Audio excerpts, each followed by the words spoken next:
સુરેન્દ્રનગરમાં હોસ્પિટલના કર્મચારીઓએ બાંયો ચઢાવી છે। સીજે હોસ્પિટલના સોલાર વિભાગના લોકાર્પણ સમયે જ કાળા વાવટા ફરકાવી કર્મચારીઓએ પોતાની જૂની માંગ ફરી એકવાર રજૂ કરી।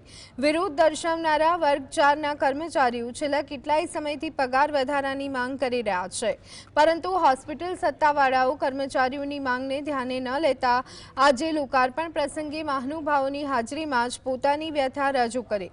કર્મચારીઓને એક પણ ગંભીર આક્ષેપ છે કે ઓપરેશન થિયેટરમાં તેમની પાસે તબીબોનું કામ ગેરકાયદેસર રીતે કરાવવામાં આવે છે।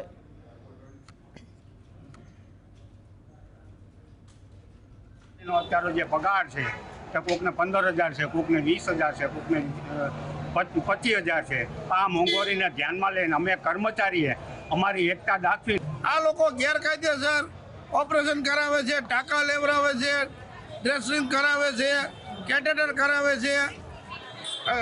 ડિલિવરી વિભાગમાં ડૉક્ટર હાજર ન હોય તો ડિલિવરીનો સમય હોય ત્યારે ડિલિવરીના સમયે કોઈ રોકી ના શકે, એટલે મજબૂરીથી સિસ્ટરોને ડિલિવરી કરાવવી પડે છે। પણ કાલે વારે કંઈ પણ ઇસ્યુ થાય ત્યારે ડૉક્ટર કે સંસ્થા કોઈ